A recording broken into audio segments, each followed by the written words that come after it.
नमस्कार साथियों, मैं संजय प्रजापति आपका सन जी के क्लासेज में एक बार फिर से हार्दिक स्वागत करता हूं। आज हम अंटार्कटिका महाद्वीप पर चर्चा करेंगे और इस महाद्वीप से संबंधित जितने भी महत्वपूर्ण तथ्य होंगे मैं आपके सामने रखने का प्रयास करूंगा। तो चलते हैं अंटार्कटिका महाद्वीप की ओर। यह महाद्वीप विश्व का सबसे बड़ा 5वां महाद्वीप है। तो इससे पहले हमने 4 महाद्वीप पढ़ चुके हैं, वो भी क्रम वाइज थे, और यह क्रम की बात करें तो 5वां सबसे बड़ा महाद्वीप है। यह एकमात्र महाद्वीप जहां व्यक्ति स्थायी रूप से नहीं रहता। कौन सा महाद्वीप है? अंटार्कटिका महाद्वीप। इस महाद्वीप को श्वेत महाद्वीप भी कहते हैं क्योंकि बर्फ की मोटी परत सदैव जमी रहती है। दक्षिण ध्रुव लगभग केंद्र में स्थित है। यह अंटार्कटिका महाद्वीप के महत्वपूर्ण तथ्य हैं। नेक्स्ट बात करते हैं तो क्वीन-मोड पर्वत श्रेणी। एक नाम आता है, कौन सी पर्वत श्रेणी का? क्वीन-मोड पर्वत श्रेणी। यह पर्वत श्रेणी इस महाद्वीप को क्या करती है? 2 बराबर भागों में बांटती है। तो सीधा सीधा प्रश्न पूछ लिया जाता है कि अंटार्कटिका महाद्वीप को 2 बराबर भागों में विभक्त करने वाली कौन सी पर्वत श्रेणी है? तो कौन सी है? क्वीन-मोड पर्वत श्रेणी है। इसके बाद बात करें तो एयरबस शिखर, यह एकमात्र सक्रिय ज्वालामुखी है अंटार्कटिका महाद्वीप का। तो अंटार्कटिका महाद्वीप का एकमात्र सक्रिय ज्वालामुखी कौन सा है? एयरबस शिखर।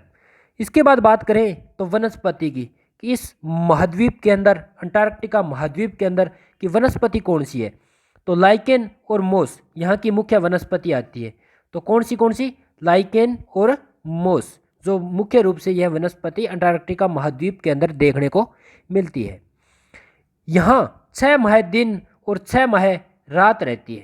तो इस महाद्वीप के अंदर 6 माह की दिन होता है और 6 माह रात रहती है। यहाँ वर्ष भर क्या चलती है? ठंडी हवाएं चलती रहती है, जिन्हें ब्लिजर्ड कहते हैं।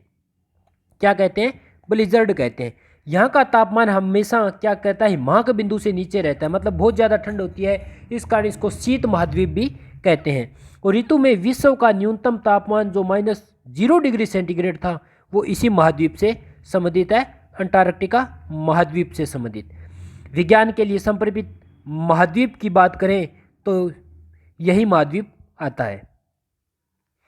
इसके बाद बात करते हैं तो भारत ने अनुसंधान हेतु 1983 और 84 में दक्षिण गंगोत्री स्थान को चुना। यह जो स्टेशन है वो भी अंटार्कटिका महाद्वीप के अंदर आता है।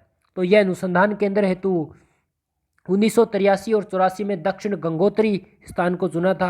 और 1989 की बात करते हैं तो 1989 में मैत्री स्टेशन और भारती स्टेशन को भी चुना था, जो भी इसी अंटार्कटिका महाद्वीप के अंदर आते हैं। तो ये अनुसंधान सीधे पूछ लिए जाते हैं। इसके बाद बात करते हैं दक्षिण ध्रुव की, जो अंटार्कटिका महाद्वीप के अंदर है। तो नॉर्वे के रोनाल्ड एम्बर्डसन प्रथम बार 1911 में दक्षिण ध्रुव पर पहुंचे थे। कब पहुंचे? 1911 के अंदर। और कहाँ के थे? नॉर्वे के थे। यदि बात करते हैं प्रथम भारतीय की, कि प्रथम भारतीय कौन थे जो दक्षिण ध्रुव पर पहुंचे थे? तो डॉक्टर गिरिराज थे। तो डॉक्टर गिरिराज सिरोही के निवासी थे, राजस्थान के निवासी थे, जो दक्षिण ध्रुव पर सर्वप्रथम पहुंचे। तो आज ये जो हमारा टॉपिक है, छोटा टॉपिक था, छोटा बिंदु था अंटार्कटिका महाद्वीप का। यहाँ कुछ ज़्यादा है नहीं, क्योंकि शीत महाद्वीप है, बर्फ़ से ढका इलाका रहता है, स्थायी रूप से व्यक्ति निवास करते नहीं है। तो इस पर ज़्यादा कुछ था नहीं।